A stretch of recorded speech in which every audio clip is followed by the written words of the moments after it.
السلام عليكم ورحمة الله وبركاته.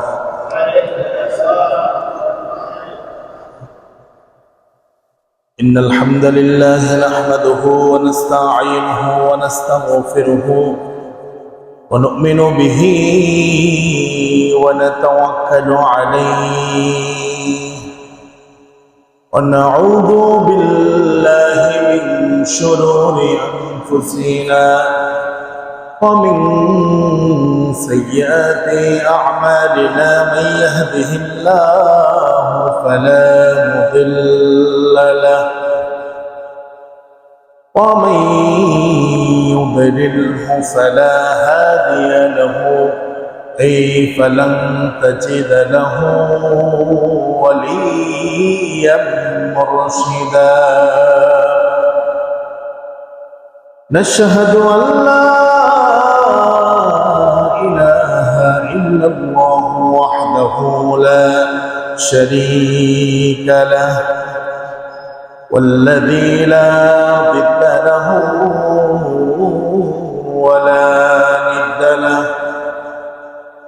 لا مثل له ولا مثيل له لا ولد له ولا والد له وهو الصمد الفرد لم يلد ولم يولد. ونشهد أن سيدنا ونبينا وحبيبنا وبشيرنا وطبيبنا وطبيب أرواحنا محمدا عبد الله ورسوله الذي أرسله بالحق بشيرا ونذيرا وداعيا إلى الله بإذنه وسراجا منيرا.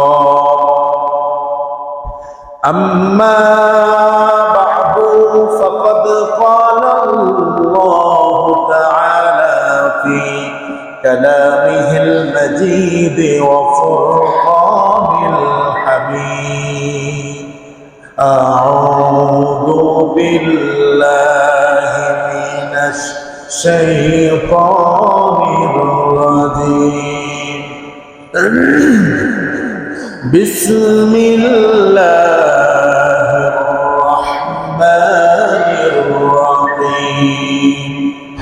اليوم أكملت لكم دينكم وأتممت عليكم نعمتي ورضيت لكم الإسلام دينا.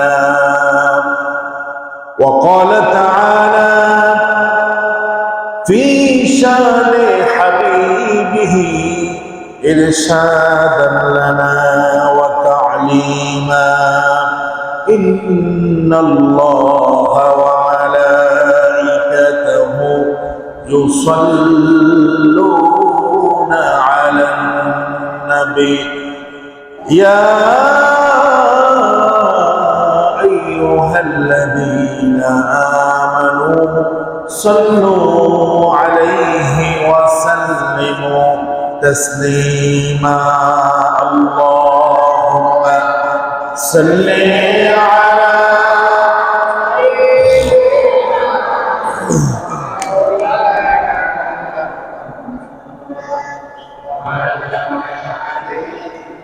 سيدنا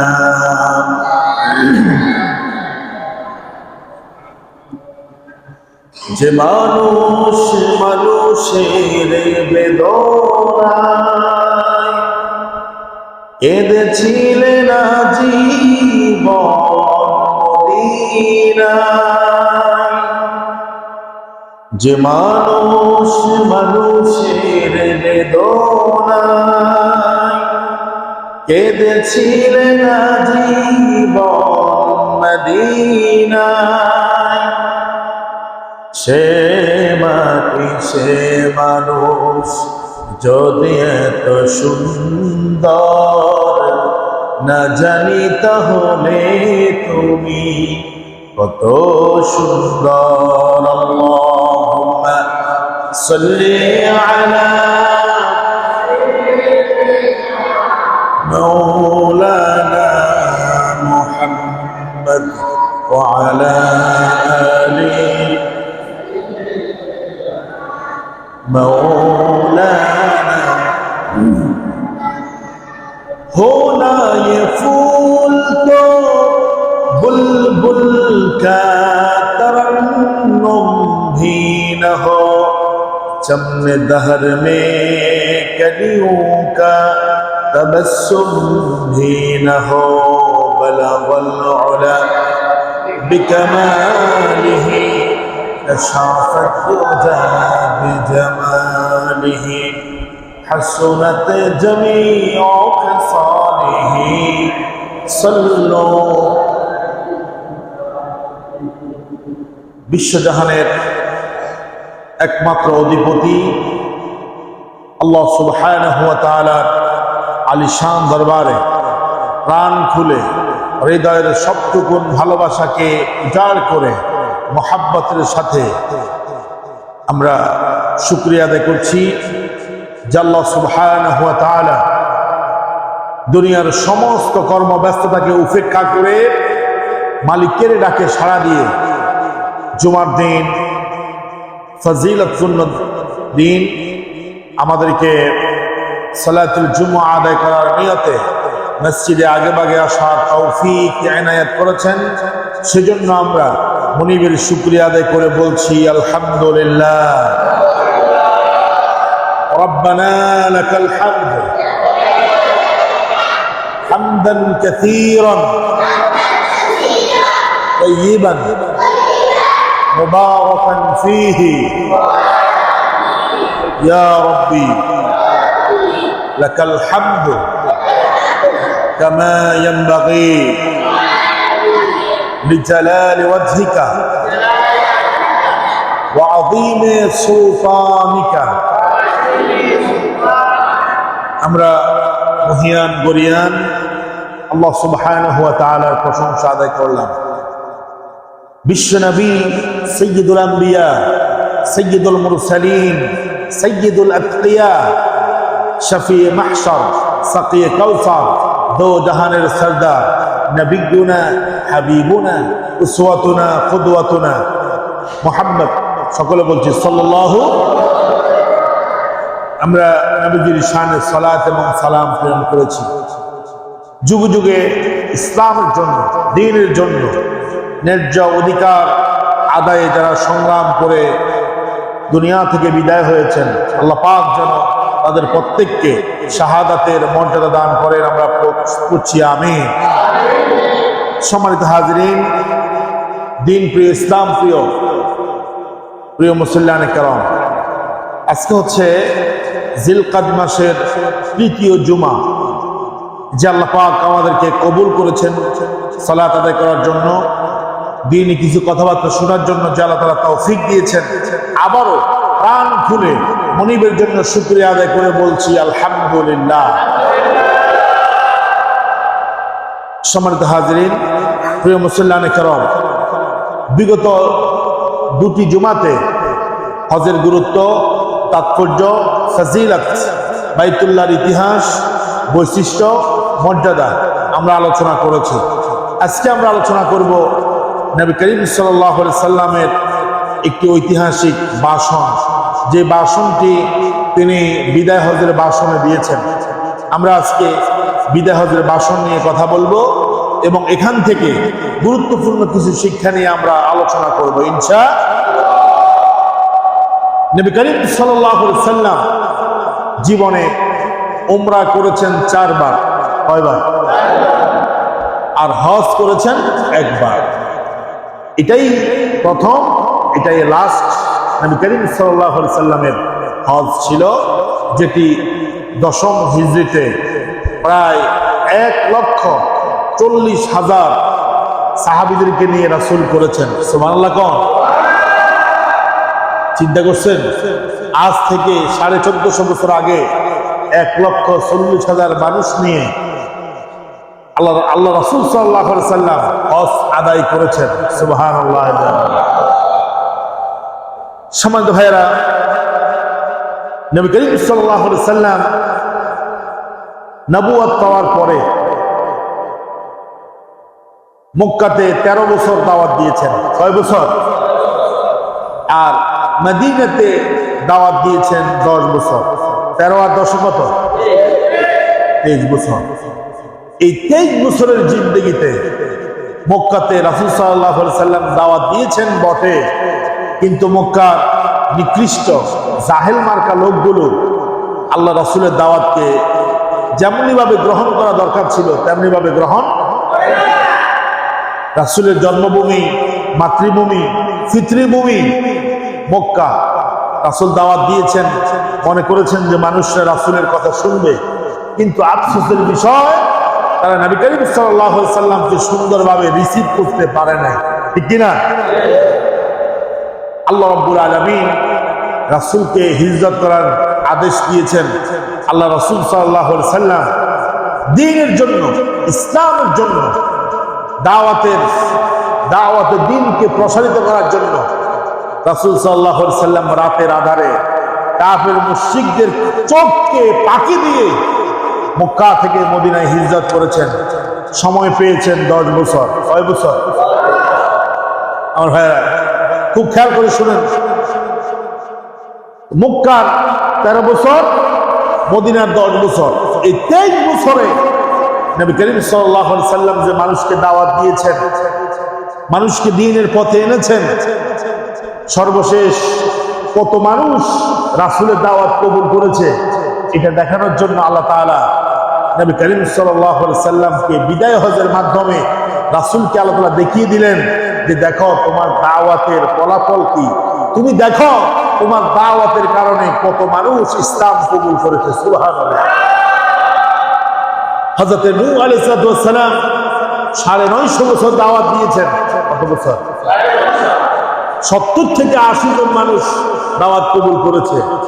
এমনও নবী পৃথিবীতে এসেছে ওই নবীর দাওয়াত কোনো মানুষ কবুল করে নাই।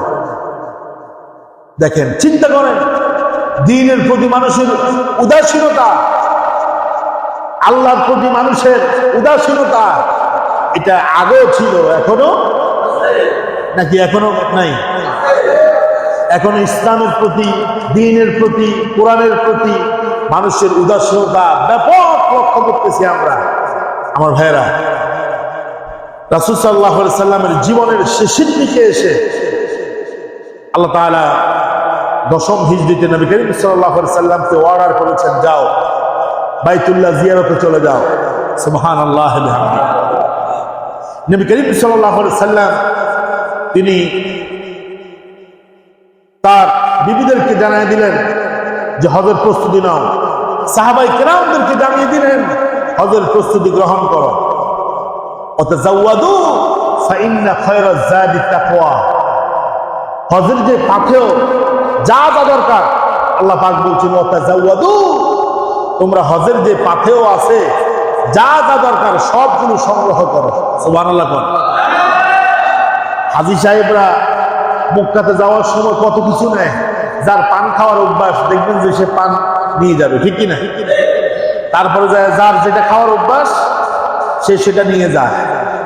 আজীব একটা বিষয়, আপনি লক্ষ্য করেছেন কিনা, পত্রিকা, প্রিন্ট, ইলেকট্রনিক মিডিয়া, টেলিভিশনের খবরের মধ্যে দেখাইছে এক হাজী সাহেব তিনি হজ করতে যাবেন, তার ওই মালামালের সাথে অনেকগুলো ব্যাগ, ওই ব্যাগের সাথে একটা ব্যাগ তল্লাশি করে আইন শৃঙ্খলা বাহিনী দেখতে পাইছে যে ওই ব্যাগের ভিতরে এমন কিছু জিনিস আছে যেটা শরীয়ত ইসলাম সমর্থন করে না।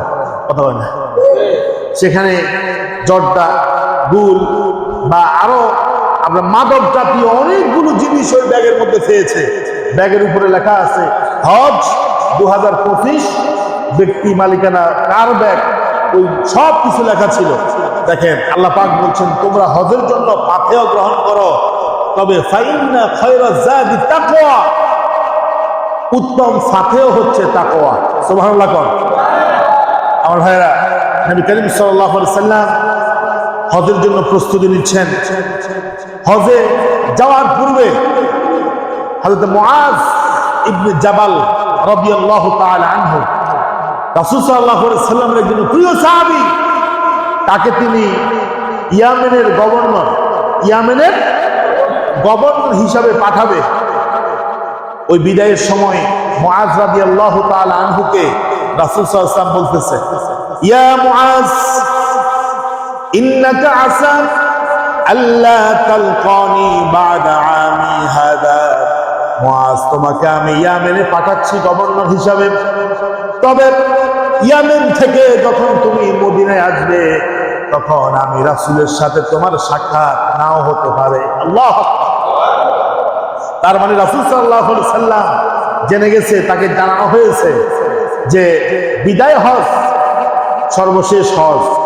বিদায় হজের পরেই নবী করিম সাল্লাল্লাহু আলাইহি সাল্লাম ইন্তেকাল করবেন। মুআজ ইবনে জাবালকে যখন রাসূল বলছে তুমি ইয়ামেনে চলে যাও, তোমাকে ইয়ামেনের গভর্নর বানিয়ে দিয়েছি, তবে শুনো, তোমার সাথে এটাই হচ্ছে আমার সর্বশেষ সাক্ষাৎ, তোমার সাথে আমার আর দেখা নাও হতে। মুআজ, শুনো, ওয়ালাআল্লাকা আন তামুররা বিমাসজিদি হাদা ওয়া কবরি। মুআজ, তুমি আমার কবরের পাশে দিয়ে হেঁটে যাবে, আমার মসজিদে নববীর পাশে দিয়ে হেঁটে যাবে, কিন্তু আমি রাসূলকে তুমি আর দেখবে না। আল্লাহু আকবার। মুআজ রাদিয়াল্লাহু তাআলা আনহু যখনই রাসূল করিম সাল্লাল্লাহু আলাইহি ওয়াসাল্লামের এই কথাগুলো শুনলো, মুআজ বলল, ইয়া রাসূলুল্লাহ, ইয়া হাবিবাল্লাহ, আমি ইয়ামেনের গভর্নর চাই না, আপনি রাসূলের কাছে আমি থাকতে চাই। সুবহানাল্লাহ।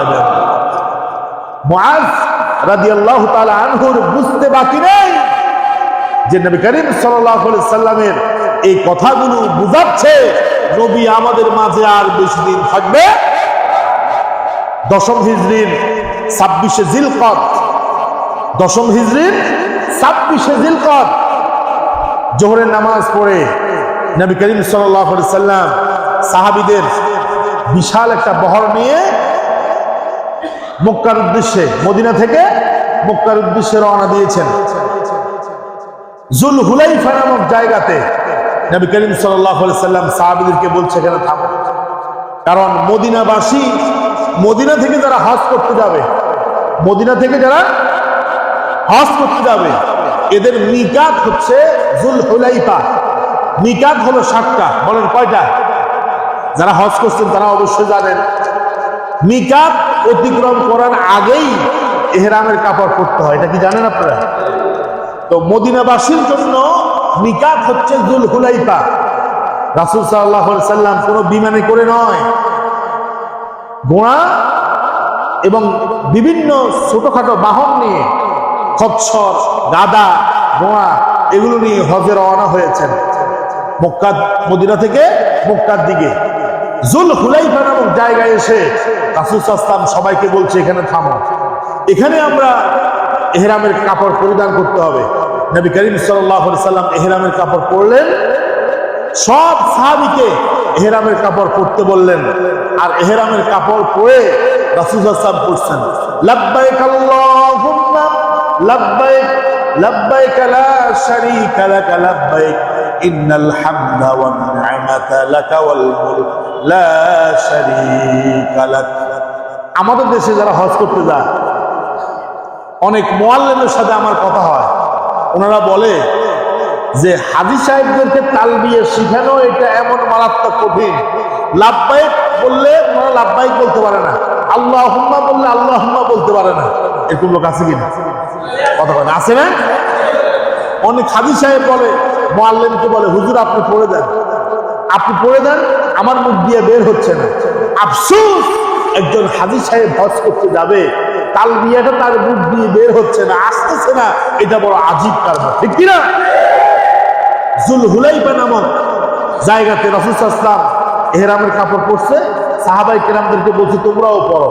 ইহরামের কাপড় পরার পরে নবী করিম সাল্লাল্লাহু আলাইহি সাল্লাম তালবিয়া পাঠ করেছেন, সাহাবায়ে কেরামও তালবিয়া পাঠ করেছে। আল্লাহু আকবার কাবীরা, আকাশ বাতাস মুখরিত হয়ে গেছে। আমার ভাইয়েরা, এবার সেখানে বিশ্রাম নেওয়ার পরে, কিছুক্ষণ বিশ্রাম নেওয়ার পরে নবী করিম সাল্লাল্লাহু আলাইহি সাল্লাম ওই জুল হুলাইফা নামক জায়গা থেকে মক্কার উদ্দেশ্যে রওনা করেছেন।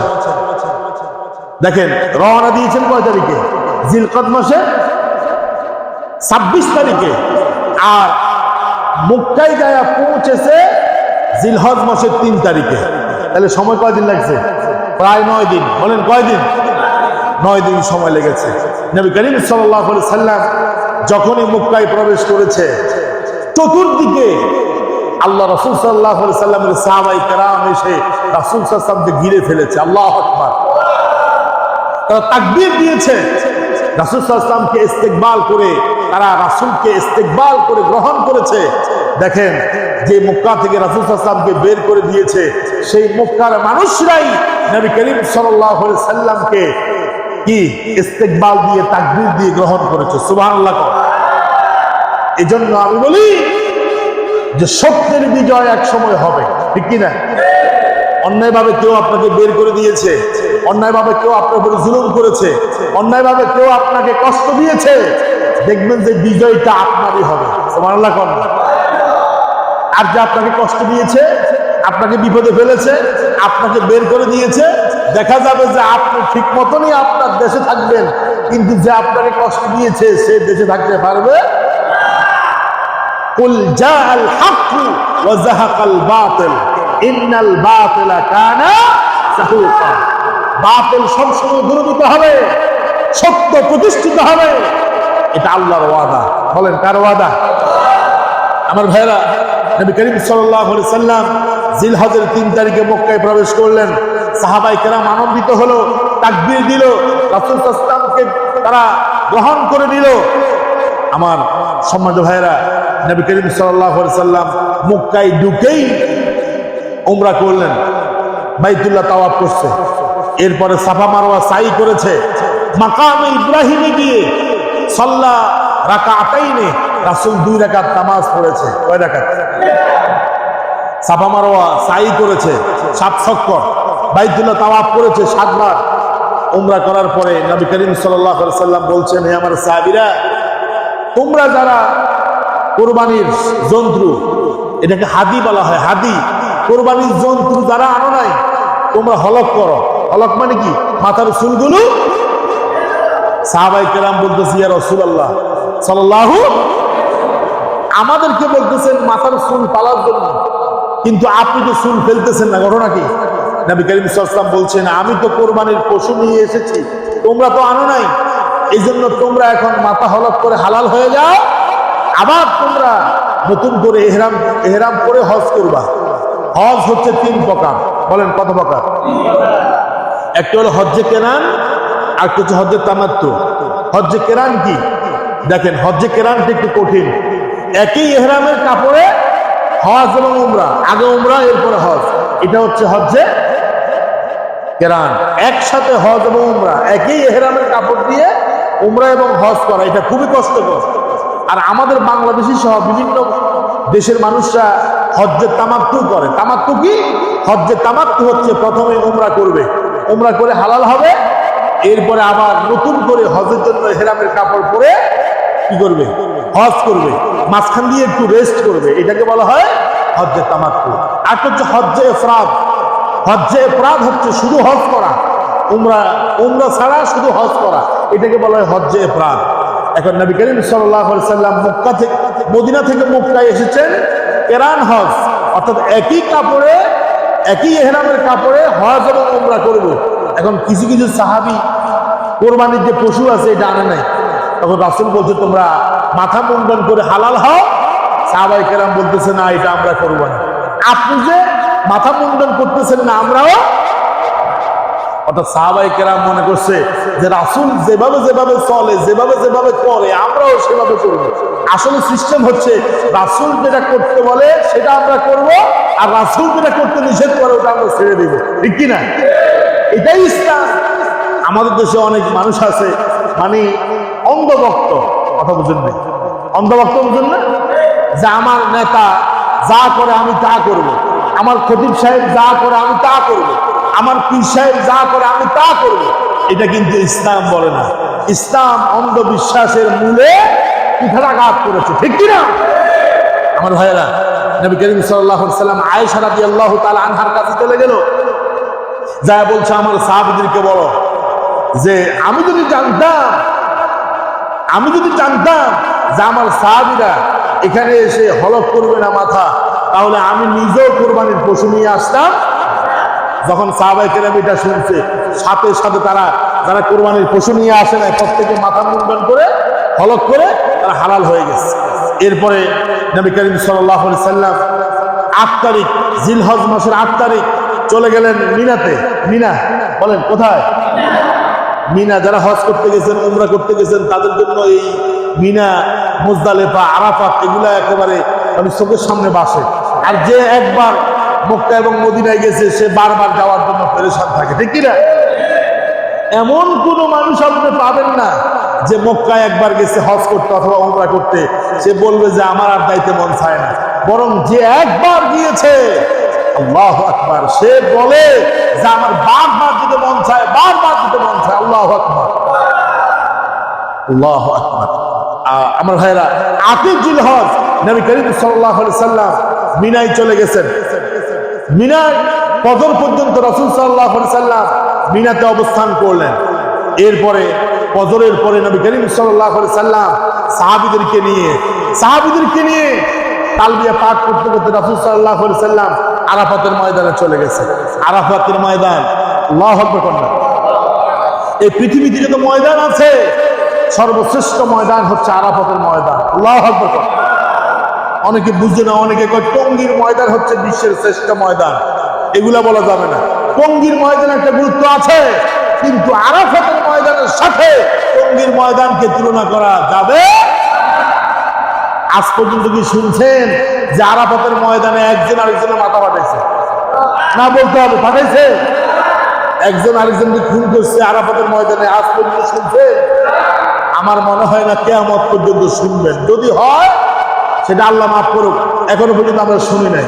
কিন্তু টঙ্গীর ময়দানে এক সাথী ভাই আরেক সাথী ভাইয়ের মাথার মধ্যে বাড়ি মেরে হত্যা করেছে, এরকম ঘটনা করছে কিনা? তাহলে আরাফাতের ময়দানের সাথে কি আপনি টঙ্গীর ময়দানকে, তারপরে পল্টনের ময়দানকে কি মিলাতে পারবেন? আল্লাহু আকবার। পৃথিবীতে যত দিন আছে, সব দিনের মধ্যে শ্রেষ্ঠ দিন হচ্ছে ইয়াউমে আরাফা, আরাফার দিন। সুবহানাল্লাহ।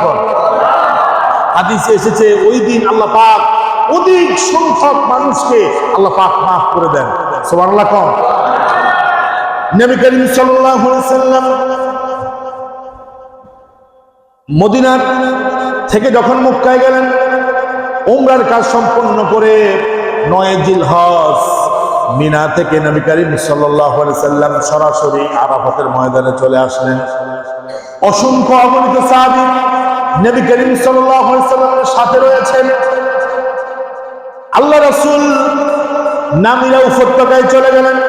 আরাফাতের ময়দানে জাবালুর রহমার উপরে উঠলেন, আর তার কাসওয়া নামক উটের মধ্যে উঠলেন। কাসওয়া নামক উটের ফিটের মধ্যে উঠে নবী করিম সাল্লাল্লাহু আলাইহি ওয়াসাল্লাম তার চতুর্পাশে থাকা 1,40,000 সাহাবায়ে কেরামের সামনে যে বাসন দিয়েছেন, ওই বাসনটা পৃথিবীর মানুষের জন্য কিয়ামত পর্যন্ত শ্রেষ্ঠ বাসন। আল্লাহু আকবার। 7 মার্চের বাসন আপনারা শুনছেন না? কি ভাই কথা বলেন? 7 মার্চের বাসন শুনছেন না? রেসকোর্স ময়দানের বাসন শুনছেন? কত মানুষের বাসন আপনি শুনেন? আল্লাহু আকবার। আর রাসূল যে বাসন দিয়েছেন, সেই বাসনটা আজকে একটু শুনেন, মিলায় দেখেন। আমাদের নেতাদের বক্তৃতার মধ্যে গালিগালাজ থাকে কিনা? আরে কথা বলে, থাকে কিনা? অন্যকে আঘাত করে কথা বলে, তারপরে অন্যকে কটাক্ষ করে কথা বলে, বিরোধী দলকে, মতকে ব্যঙ্গ বিদ্রুপ করে কথা বলে। কিন্তু আমার নবীজি যে বাসন দিয়েছেন, সেই বাসনের মধ্যে একটা কথা এরকম খুঁজে পাওয়া যাবে না যেটার মধ্যে হিংসা আছে, বিদ্বেষ আছে, অহংকার আছে, প্রতিপক্ষকে গায়ের করা আছে, কিচ্ছু নেই।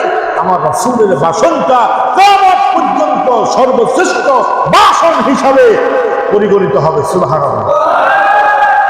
আমি আপনাদেরকে জিজ্ঞাসা করতে চাই, এই যে 24-এর গণ অভ্যুত্থান পরবর্তীতে আপনার 24-এর অনেক ইচ্ছা কাহিনী বইয়ের মধ্যে দেওয়া হয়েছে, কোন বইয়ের মধ্যে কি আপনি দেখছেন যে বিদায় হজের ভাষণটা এক সময় ছিল? আমরা প্রস্তুত। এখনকার বইয়ের মধ্যে কিন্তু আপনি বিদায় হজের ভাষণ পাবেন না, ঠিক কিনা? কথা কন না কেন? পাবেন না। এগুলো তো থাকা দরকার ছিল।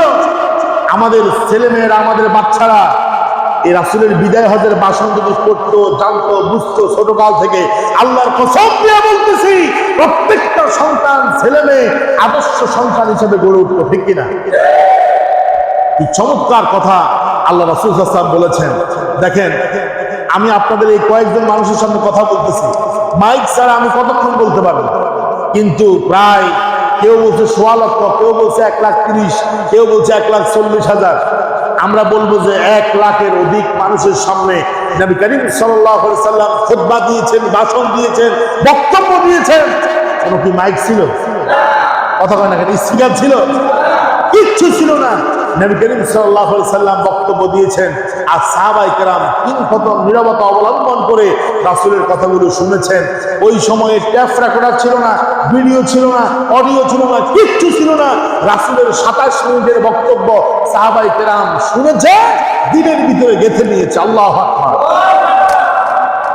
এই মসজিদে আমার আগে কত ক্ষতি বেঁচেছে, আবার এক সময় আমি থাকবো না, আমার পরে আবার অনেক ক্ষতি বাঁচবে, কিন্তু আমাদের মানুষের মধ্যে হেদায়েত নাই। আছে? এখান দিয়ে খতিব সাহেব 1 ঘন্টা আলোচনা করলে জুমার দিন, এরপরে যায় সকালবেলা দরকার নাই, পরের দিন দরকার নাই, বিকালবেলা বলেন যে আজকে খতিব সাহেব কি কি আলোচনা করছে, কিচ্ছু মনে থাকবে না। যদি 2-1টা কথা তার বিরুদ্ধে যায়, কই বলতে হুজুর এটা কইছে, মানে যেটা তার প্রয়োজন ছিল ওটা মনে নাই, কিন্তু যেটা তার বিরুদ্ধে গেছে, গায়ে লাগছে, বলবো যে হুজুর ওটা বলছে। এরকম পাবলিক আছে কিনা? আল্লাহ রাসূল সাল্লাল্লাহু আলাইহি ওয়াসাল্লাম এই 1,40,000 হাজী সাহেব, আল্লাহর মেহমান যারা, তাদের সামনে যখন খুতবা শুরু করলেন, প্রথমে বলছেন আলহামদুলিল্লাহি রাব্বিল আলামিন, আল্লাহর প্রশংসা দিয়ে শুরু করছে। আর আমাদের দেশে নেতা দেখবেন আলহামদুলিল্লাহ নাই, আল্লাহর নাম নাই, কি দিয়ে শুরু করে উনি নিজেও জানে না, ঠিক কিনা? কয়জন নেতা পাবেন যে আলহামদুলিল্লাহ দিয়ে বক্তব্য শুরু করে? কথা বলেন, আসেন? আমার কথাগুলো কি আপনারা বুঝতেছেন? আল্লাহ রাসূল সাল্লাল্লাহু আলাইহি ওয়াসাল্লাম বক্তব্য শুরু করেছেন তার প্রশংসা দিয়া। আমরা বক্তব্য শুরু করবো তার প্রশংসা দিয়া। যেই বক্তব্যের মধ্যে আল্লাহর প্রশংসা নাই, সেই বক্তব্য কোনো ভালো বক্তব্য হতে পারে? স্পষ্ট কথা, যে বক্তব্যের মধ্যে আল্লাহর প্রশংসা আছে, বুঝবেন যে মোটামুটি ওই বক্তব্যের মধ্যে কিছু শিক্ষণীয়। আল্লাহর প্রশংসা দিয়া নবী করিম সাল্লাল্লাহু আলাইহি ওয়াসাল্লাম খুতবা শুরু করলেন। প্রশংসা করে এবার নবী করিম সাল্লাল্লাহু আলাইহি ওয়াসাল্লাম বলেছেন, ইয়া আইয়ুহান নাস ইসমাউ কওলি ফাইন্নী লা আদরি লাআল্লি লা আলকাকুম বাদা আমি হাদা বিহাদাল মাওকিফ আবাদা। ও লোক সকল, তোমরা শুনো, ইসমাউ কওলি, ও সমবেত জনতা, আমার সাহাবীরা, তোমরা আমার কথাগুলো মনোযোগ দিয়ে শুনো। ফাইন্নী লা আদরি লাআল্লি লা আলকাকুম বাদা আমি হাদা। আমার মন বলতেছে এই বছর পরে এই জায়গায় আরাফাতের ময়দানে আমি তোমাদের সামনে আর আসতে পারবো, এটা আমার মনে হয় না। আল্লাহু আকবার। দেখছেন, এই বছরের পরের বছর এই জায়গায় দাঁড়িয়ে আমি আবার খুতবা দিব, এটা আমি মনে করি না, এটা আমার জানা নাই। জানে কে? দেখেন, বলছে আমার জানা নাই, এটা বলে নাই যে আমি আগামী বছর আর খুতবা দিব না। যদি বলতো যে আমি আগামী বছর এই জায়গায় আর খুতবা দেব না, তার মানে উনি অগ্রিম জেনে গেছে যে আগামী বছর তিনি মরবে। তিনি বলতেছে যে আমার জানা নাই, আমি জানি না, তার মানে সবকিছু জানে কে? জোরে বলেন, সবকিছু জানে কে? এখন আমাদের মধ্যে কিছু পাবলিক আছে, 26 সালে এটা হবে, 27 সালে এটা হবে, অমুকে ক্ষমতায় যাবে, অমুকে বিরোধী দলে থাকবে, কথা কয় না, অমুক দেশে যুদ্ধ হবে, অমুক দেশ টিকবে, এগুলা এভাবে কনফার্ম করে বলা যায় না, কারণ গায়েবের চাবিকাঠি কার কাছে? দেখেন প্রত্যেকটা কথার মধ্যে কিন্তু শিক্ষা আছে। এবার আল্লাহ রাসূল সাল্লাল্লাহু আলাইহি ওয়াসাল্লাম বলছেন, ফারাহিমাল্লাহু মান সামিআ মাকালাতিল ইয়াওমা ফাওয়াআহা। আল্লাহ তাআলা তাদের প্রতি রহম করুন যারা আজকে আমার বক্তব্য শুনবে, আমার খুতবা শুনবে, আমার ভাষণ শুনবে। খুতবা শোনার পরে, আজকের ভাষণ শোনার পরে এই কথাগুলো যারা মানুষের কাছে পৌঁছে দিবে, আল্লাহ রাব্বুল আলামিন তাদের উপরে রহম করুন। সুবহানাল্লাহ। এখান থেকে শিক্ষা আছে। আপনি জুমার দিন একটা আলোচনা শুনছেন, বাড়িতে যাই আপনার বিবিকে বলেন, যে জুমার নামাজ পড়তে আসে না তাকে বলেন যে খতিব সাহেব হুজুর আজকে এটা বলছে, ভালো ভালো কাজ এটা করতে হবে, এটা বলছে। আপনি কি বলেন? ভাই কথা বলেন, বলেন, বলতে হবে। রাসূল সাল্লাল্লাহু আলাইহি ওয়াসাল্লাম খুতবার শেষে বলেছেন, ফালিউবাল্লিগু শাহিদুল গায়বা। আজকে তোমরা যারা আমার বক্তব্যের সাক্ষী হয়েছ, আমার আলোচনাগুলো শুনতেছ, যারা আসতে পারে নাই তাদের কাছে তোমরা এই দাওয়াত পৌঁছে দিবে। সুবহানাল্লাহ। আর জোর করেন না সুবহানাল্লাহ। প্রত্যেকটি ভালো কথা মানুষের কর্ণকুহরে পৌঁছে দিতে হবে, ইসলামের দাওয়াত পৌঁছে দিতে হবে, কোরআনের দাওয়াত পৌঁছে দিতে হবে, কালেমার দাওয়াত পৌঁছে দিতে হবে। এটা আমাদেরকে আল্লাহ তাআলা দায়িত্ব দিয়েছেন, যেহেতু আমরা শ্রেষ্ঠ জাতি, ঠিক কিনা? কিন্তু আমরা ভালো কথাগুলো মানুষকে পৌঁছাই না, দাওয়াত দিতে পারি না, মানুষের কাছে ইসলামের দাওয়াতকে পৌঁছে দিতে জানি না। যারা পৌঁছায় দেয় তাদেরও শত্রু কিন্তু কম না, ঠিক কিনা আমার ভাইয়েরা? এই জন্য রাসূল সাল্লাল্লাহু আলাইহি ওয়াসাল্লাম বলছেন, আল্লাহ তাদের প্রতি রহম করুন যারা আজকে আমার বক্তব্য খুতবা শুনে মানুষকে আবার এটা প্রচার করে দিবে। কারণ আপনি যখন দাওয়াত দিবেন, ওই দাওয়াত দেওয়ার পরে ওই লোকটা যদি ভালো কাজ করে, শুধু সে সওয়াব পাবে তা না, আপনি যে তাকে দাওয়াত দিয়েছেন আপনিও সমান সওয়াব পেয়ে যাবেন। সুবহানাল্লাহ। এরপর আল্লাহ রাসূল বলছেন, শুনো, 3 নম্বরে বললেন, ইন্না দিমাকুম ওয়া আমওয়ালাকুম হারামুন আলাইকুম কাহুরমাতি ইয়াউমিকুম হাদা ফি শাহরিকুম হাদা ফি বালাদিকুম হাদা। আল্লাহ রাসূল বলছেন, এই মক্কা শহর তোমাদের কাছে যেরকম সম্মানিত, এই মাস জিলহজ মাস তোমাদের কাছে যেরকম সম্মানিত, আজকের আরাফাতের দিন তোমাদের কাছে যেরকম সম্মানিত। কয়টা কথা বলছে ভাই? কথা মানে কয়টা? এই মক্কা শহরটা যেরকম তোমাদের কাছে সম্মানিত, এই মাস জিলহজ মাস তোমাদের কাছে যেমনি ভাবে পবিত্র সম্মানিত, আর আজকের আরাফাতের দিন তোমাদের কাছে যেমনি ভাবে সম্মানিত পবিত্র, ঠিক তেমনি ভাবে একজন মুসলমানের রক্ত আরেকজন মুসলমানের কাছে তেমনি পবিত্র। আল্লাহু আকবার। একজন মুসলমানের জীবন, জান, মাল আরেকজন মুসলমানের কাছে পবিত্র, ঠিক কিনা? আজকে লক্ষ্য করে দেখেন, বাংলাদেশে এই আমরা মনে করছিলাম যে 5 তারিখের পরে দেশে মোটামুটি শান্তি বিরাজমান করবে। দেখেন হত্যাকাণ্ড আগে যেভাবে চলতেছে, এখন কি কম না বেশি? মানে বেশি বলতে চলতেছে। মেয়ে বাবাকে হত্যা করছে, শুনছেন আপনারা? না শুনেন নাই মনে হয় আপনারা, কারণ আপনারা তো ভিন্ন গ্রহে বাস করেন। জোরে বলেন, শুনছেন কিনা? মেয়ে বাবাকে নিজ হাতে ছুরি মেরে হত্যা করেছে, গোবর ওষুধ খাওয়ায়া।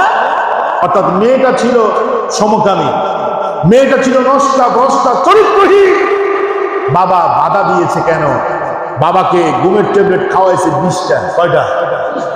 20টা ঘুমের ট্যাবলেট খাওয়ায়া অচেতন করে ছুরি দিয়ে বাবাকে আপনার খুঁচিয়ে মেরেছে, জবাই করেছে। সেটা আবার জুড়িয়ে করেছে। চিন্তা করেন কত নিকৃষ্ট মানসিকতা হলে পরে, নষ্ট মানসিকতা হলে পরে, কত আধুনিকতার নামে বেহায়া হলে পরে নিজের জন্মদাতা বাবাকে খুঁচিয়ে হত্যা করতে পারে। আমি তো বলি এই নিকৃষ্টকে তার সাথে জুড়াতে হবে, ঠিক কিনা? রাসূলের চাচা আমির হামজাকে হিন্দা যেরকম এভাবে খন্দর দিয়ে এভাবে খুঁচিয়ে মারছে, ওই মেয়েটা তার বাবাকে মৃত্যুবরণ করার পরেও এভাবে ছুরি দিয়ে এভাবে খুঁচিয়ে মারছে আর বিড়িয়ে করে মেয়েকে ছেড়ে দিয়েছে। আবার পুলিশকে ফোন করছে যে অমুক জায়গাতে একটা খুন হয়েছে, আপনারা আসেন। কোন দিকে যাচ্ছি? আমাদের জেনারেশন কোন দিকে যাচ্ছে? মেয়েকে বাবা মেরে ফেলতেছে, মাকে ছেলে হত্যা করতেছে, রাজনৈতিক, পারিবারিক, সামাজিক, অর্থনৈতিক, এই যে আপনাদের রামগঞ্জে অবাক হবেন, স্বামী মসজিদে গিয়েছে নামাজ পড়ার জন্য, স্ত্রী রান্নাঘরে রান্না করতেছে স্বামীর জন্য, জবাই করে হত্যা করেছে নরপিশাচরা, ঠিক কিনা? আমি বলি, আগে যেরকম বিচারিক ব্যবস্থার মধ্যে কারচুপি হতো, অপরাধীকে ধরার মধ্যে তালবাহানা হতো, এখনো তালবাহানা চলতেছে, ঠিক কিনা? এদেশের মধ্যে আমরা মনে করি উপদেষ্টারা সবাই দোয়া তুলসী পাতা, না, এদের মধ্যেও স্বৈরাচারের দোসর আছে, ভারতের দালাল আছে, এদের মধ্যে নিকৃষ্ট কুলাঙ্গার আছে, ঠিক কিনা? এখনো মানুষ মরে বিচার আমরা পাই না, এখনো হকপন্থীরা তাদের অধিকার ফিরে পায় না, নাকের গুরু এখনো আছে, ঠিক কিনা? কর আমার ভাইরা, রাসূল ইসলাম বলছেন যে একজনের জীবন, একজনের জান মাল তোমাদের কাছে ঠিক তেমনি পবিত্র, এই মুক্তা যেমনি ভাবে তোমাদের কাছে পবিত্র, এই জিলহজ মাস যেমনি ভাবে তোমাদের কাছে পবিত্র, এই আরাফাতের দিন তোমাদের কাছে যেমনি পবিত্র, একজন মুসলমানের জান মাল তোমার কাছে পবিত্র, ঠিক কিনা? এখন মানুষ শঙ্কিত যে আমি বাজারে এসেছি, ঘরে ঠিক মতো ফিরে যেতে পারবো কিনা, আমার সন্তানের কাছে যেতে পারবো কিনা, আমার বিবির কাছে যেতে পারবো কিনা, মায়ের কোলে যেতে পারবো কিনা, সন্দিহান নিয়ে আমরা বসবাস করতেছি, ঠিক কিনা? এখন ইমামরাও নিরাপদ না, এখন সমাজের ভালো মানুষগুলো নিরাপদ না, কেউ নিরাপদ না। এই বঙ্গুর পরিস্থিতি থেকে আমাদেরকে উত্তরণ হওয়ার জন্য সচেতন হতে হবে, ঠিক কিনা বলেন? রাসূলের বিদায় হজের খুতবার মধ্যে সন্ত্রাসী করার জন্য বলছে না, সন্ত্রাস নির্মূলের কথা বলছে? আর কথা হয় না, নির্মূলের কথা বলছে না? ইসলাম কখনো সন্ত্রাসী কার্যক্রম করতে পারে?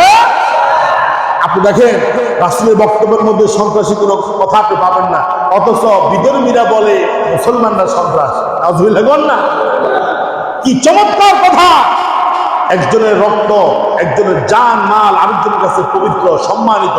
কেউ কারো রক্ত নিতে পারবে না, কেউ কাউকে খুন করতে পারবে না, অন্যায় ভাবে কেউ কারো সম্পত্তি কি করতে পারবে না, দখল করতে পারবে। এরপরে নবী করিম সাল্লাল্লাহু আলাইহি ওয়াসাল্লাম বলছেন, আলা কুল্লু শাইইন মিন আমরিল জাহিলিয়াত তাহতা কদামিয়া মাউদুন। ও আমার সমবেত সাহাবীরা শোনো, জাহিলি যুগের যত রীতিনীতি আছে, কৃষ্টি কালচার আছে, সংস্কৃতি আছে, আজকে আমি এই জামাল রহমতের আমার কাসওয়া নামক উটের পিঠে উঠে আমি তোমাদেরকে বলতেছি, আজকে এই দিন থেকে জাহিলি যুগের যত কর্মকাণ্ড আছে, রসম রেওয়াজ আছে, সবগুলাকে আমার পায়ের নিচে এনে ধুলায় মণ্ডিত করে দিলাম। আল্লাহু আকবার। জাহিলি যুগে সন্ত্রাসবাদ ছিল, সেটা আমার পায়ের নিচে এনে এটাকে আমি কি করলাম? ধুলায় পরিণত করলাম। আজ থেকে কোনো সন্ত্রাসী কর্মকাণ্ড চলবে না।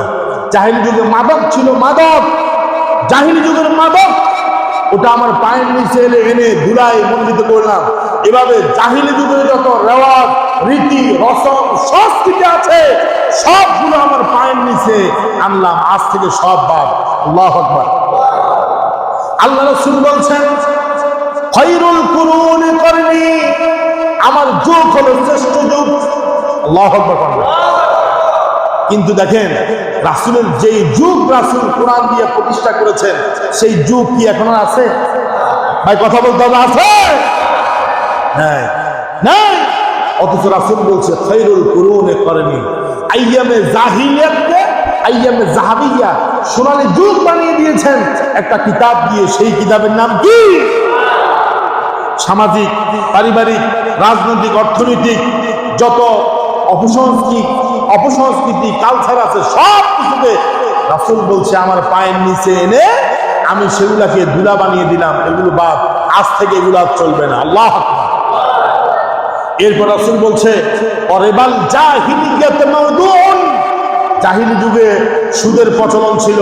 আজকে নবমতম দিনে, জিলহজ মাসের নবম দিনে আমি ঘোষণা দিচ্ছি, আজ থেকে সুদের প্রচলন এটা আমার পায়ের নিচে পদদলিত করলাম, এটা আর থাকবে না।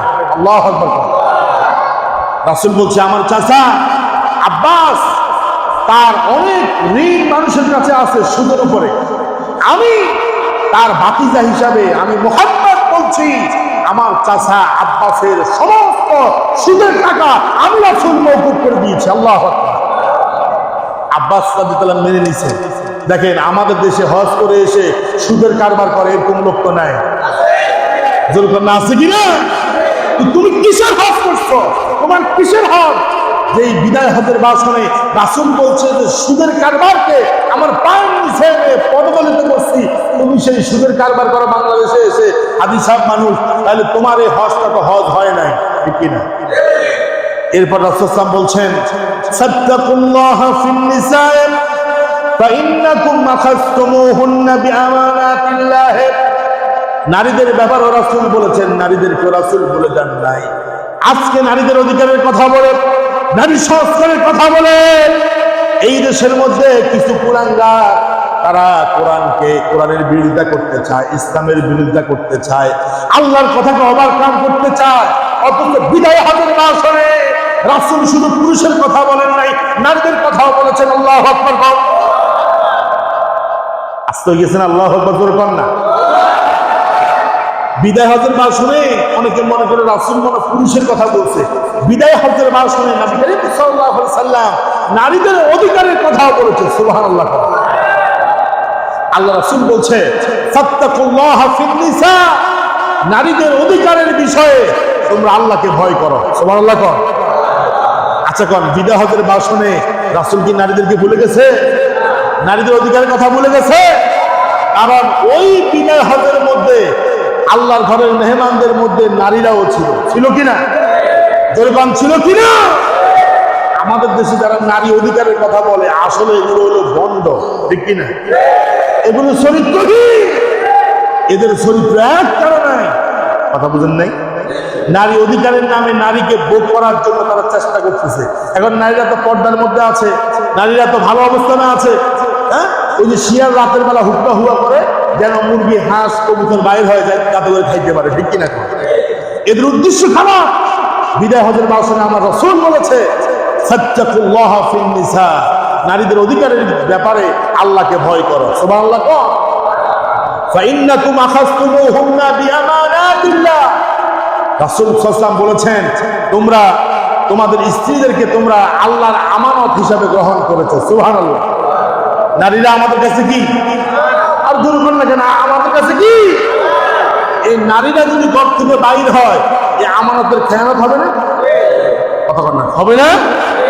এই জন্য আমি বলি ইসলাম নারীদেরকে ন্যায্য অধিকার দিয়েছে, ঠিক কিনা বলেন? আল্লাহ রাসূল বলছেন শুনো আমার সাহাবীরা, ওয়াস্তাহলালতুম ফুরুজাহুন্না বিকালিমাতিল্লাহ, আল্লাহর কালেমার মাধ্যমে তোমরা তাদেরকে নারীদেরকে নিজেদের জন্য হালাল করে নিয়েছো। ওয়ালাহুন্না আলাইকুম রিজকুহুন্না ওয়া কিসওয়াতুহুন্না বিল মারুফ, সুতরাং এই স্ত্রীর এই নারীর বরণ পোষণ যা লাগে সব পুরুষ দিতে হবে, ঠিক কিনা? কথা বুঝেন নাই? এখন আপনার সামর্থ্য আছে, সামর্থ্য থাকার পরেও নিজে যদি আপনি বলেন যে আমার বউ যেমনি চাইলে চলবে, কথা হয় না। এই যে নারী সংস্কার কমিশন একটা কথা বলছে, শরীর আমার সিদ্ধান্ত আমার, নাউযুবিল্লাহ কোন, এটা তো কুত্তাও বলে না। কুত্তাও কখনো এই কথা বলবে না যে শরীর আমার সিদ্ধান্ত। চিন্তা করছেন কারবার? তার মানে হইলো ওরা আরো অনেক কথা বলছে যে ওয়াজ মাহফিলে আমাদের নারীদেরকে নিয়ে বিভিন্ন কথা বলা হয়, এটা আমরা সহ্য করবো না। কথা হয় না? কথা বুঝেন নাই? মানে ওরা যেমনি ইচ্ছা সামনে চলবে, হুজুররা কিন্তু ওদের বিরুদ্ধে বলতে পারবে না। আমরা বলি এটা বললে আমরা আরো বেশি বলবো, ঠিক কিনা? যতদিন পর্যন্ত ঠিক না হবে ততদিন পর্যন্ত আমাদের বক্তব্য আলোচনা চলবে, ঠিক কিনা? আমার ভাইয়েরা, সম্মানিত মুসল্লিয়ানে কেরাম, রাসূল সাল্লাল্লাহু আলাইহি ওয়াসাল্লাম বলছেন নারীদের দায়িত্ব, রিজিক, তাদের যে বরণ পোষণ সব পুরোপুরি ব্যবস্থা করবে। ব্যাখ্যা, অনেক ব্যাখ্যা আছে, আমাদেরকে আলোচনা শেষ করতে হবে। এরপর আল্লাহ রাসূল বললেন আন্না কুল্লা মুসলিমিন আখুল মুসলিম, এক মুসলমান আরেক মুসলমানের ভাই। আল্লাহু আকবার। ওয়া আন্নাল মুসলিমিনা ইখওয়াতুন ফালা ইয়াহিল্লু লিআমরিন মিন আখিহি ইল্লা মা আতাহু আন তাইয়্যিবি নাফসিন, আমি যেটা পছন্দ করি নিজের জন্য, অন্যের জন্য সেটা পছন্দ করতে হবে। আচ্ছা বলুন তো, এটা কি আমাদের মধ্যে আছে? নিজের ব্যাপারে 16 আনা, অন্যের ব্যাপারে 4 আনাও না। এরকম পাবলিক আছে কিনা? আমি আমার ব্যাপারে যেরকম ভালো কিছু চাই, আমি আমার ব্যাপারে যেরকম ভালো কিছু চিন্তা করি, অন্য গোল্লাই যাক, আমরা সবসময় এটাই চাই, ঠিক কিনা? দেখেন, মানব অধিকারের কথা রাসূল বলেছে, ইনসানের অধিকারের কথা বলেছে, নারীর অধিকারের কথা বলেছে, সাম্যের কথা বলেছে, ইনসাফের কথা বলেছে। আল্লাহ রাসূল 27 মিনিট বক্তব্য দিয়েছেন। এই 27 মিনিট বক্তব্যকে যদি ব্যাখ্যা করতে হয় তাইলে কয়েক বছর চলে যাবে, রাসূলের কথার ব্যাখ্যা করা শেষ হবে না। আল্লাহু আকবার। দেখছেন, রাসূল কথা বলতেন কম, কিন্তু এই প্রত্যেকটা কথার মধ্যে এমন অনেক কথা লুকিয়ে আছে যেগুলোর ব্যাখ্যা করে কিয়ামত পর্যন্ত শেষ করা যাবে। প্রত্যেকটা কথার ভিতরে ওজন আছে। আল্লাহ রাসূল বলছেন, ইয়া আইয়ুহান নাস, হে মানব সকল, আলা ইন্না রাব্বাকুম ওয়াহিদ, তোমাদের রব একজন। রব কয়জন? আমাদের প্রভু কয়জন? ওয়া ইন্না আবাকুম ওয়াহিদ, তোমাদের বাবা একজন, আদি পিতা একজন, আদম আলাইহিস সালাম। আলা লা ফাদলা লিআরাবিয়্যিন আলা আজামিয়্যিন, অনারবদের উপরে আরবদের মর্যাদা নাই, আরবদের উপরে অনারবের মর্যাদা নাই। তবে একটা জিনিস মানুষের মধ্যে মর্যাদা তৈরি করে, সেটা হচ্ছে তাকওয়া। সেটা কি? কথা বলেন, কিসের মাধ্যমে তাকওয়া, কিসের মাধ্যমে মর্যাদা হয়? তাকওয়া। রাসূল তার খুতবার শেষের দিকে এসে এটা বোঝাতে চেয়েছেন, আরব দেশের লোক হলেই তার দাম বাড়বে না, তারপরে গায়া সৌদি আরবের লোক হলেই তার মর্যাদা বেশি, এটা কোনো কারণ নাই। একজন মানুষ তার ভিতরে যদি তাকওয়া থাকে, হতে পারে সে একজন কৃষক, হতে পারে সে একজন দিনমজুর, হতে পারে সে একজন গরিব মিসকিন অসহায়, কিন্তু তার ভিতরে তাকওয়া আছে। এই সমাজের কুটিপতি, শিল্পপতি, এই সমাজের অনেক বড় বড় লোকের চাইতে তার মর্যাদা আল্লাহর কাছে বেশি। সুবহানাল্লাহ। এই জন্য বিদাহদের ভাষণ থেকে আরেকটা শিক্ষা হলো, সব চাইতে দামি হলো আল্লাহর কাছে সেই ব্যক্তি, তাকওয়াবান যে ব্যক্তি। ঠিক কিনা বলেন? এই জন্য তাকওয়ার কোনো বিকল্প নাই। তাকওয়া মানে আল্লাহর ভয়। তাকওয়া সম্পর্কে আমরা অনেক আলোচনা করেছি। এই তাকওয়া যদি আমাদের ভিতরে থাকে তাইলে আর বেশি ওয়াজের দরকার নাই। কারণ তাকওয়াবান ব্যক্তি যে দুনিয়ার সমস্ত অপরাধ থেকে বেঁচে থাকে সে। ঠিক কিনা বলেন? দেখেন, অনেক কথা আমি যে নোট করেছি রাসূলের যে খুতবা থেকে, এটা আলোচনা, এটা একদিনে সম্ভব না। এরপরে দেখেন, নবী করিম সাল্লাল্লাহু আলাইহি সাল্লাম অনেক বিষয় আলোচনা করার পরে সর্বশেষ আল্লাহ রাসূল সাল্লাল্লাহু আলাইহি ওয়াসাল্লাম বলছেন, শুনো, আমি তো চলে যাচ্ছি, বিদায় খুতবা দিচ্ছি, আমি চলে যাচ্ছি। তারাকতু ফীকুম শাইআইন, তারাকতু ফীকুম আমরাইন, আমি তোমাদের জন্য দুটা বিষয় রেখে যাচ্ছি। মা ইন ইতাসামতুম বিহি ফালান তাদিল্লু, যদি তোমরা ওই দুইটা জিনিসকে মজবুত করে দৃঢ়ভাবে শক্তভাবে যদি আঁকড়ে ধরতে পারো, ফালান তাদিল্লু, পশ্চিমকালেও তোমরা পথভ্রষ্ট হবে না, পথ হারাবে না। আল্লাহু আকবার। আচ্ছা, রাসূল কি জমি জমা রেখে গেছে? সাহাবীদের জন্য প্লট রেখে গেছে? ব্যাংক ভর্তি কোনো দিনার দিরহাম রেখে গেছে? যায় নাই। আল্লাহ রাসূল সাল্লাল্লাহু আলাইহি ওয়াসাল্লাম বলছেন, আমি তোমাদের জন্য দুইটা মূল্যবান জিনিস রেখে যাচ্ছি, কিতাব আল্লাহ ও সুন্নাত নবী। আমি আল্লাহর কিতাব কোরআন তোমাদের জন্য রেখে যাচ্ছি, আর তার রাসূলের যে সুন্নাহ আদর্শ এটা রেখে যাচ্ছি। এই দুইটাকে যদি তোমরা দৃঢ়ভাবে মজবুতভাবে আঁকড়ে ধরতে পারো, ফালান তাদিল্লু, পশ্চিমকালেও তোমরা পথ হারা হবে না। আল্লাহু আকবার। এখন আমরা পথ হারা হচ্ছি, আমরা খারাপের দিকে চলে যাচ্ছি। কারণ একটাই, কারণ আমাদের কাছে কোরআনও নাই, সুন্নাহও নাই। ঠিক কিনা?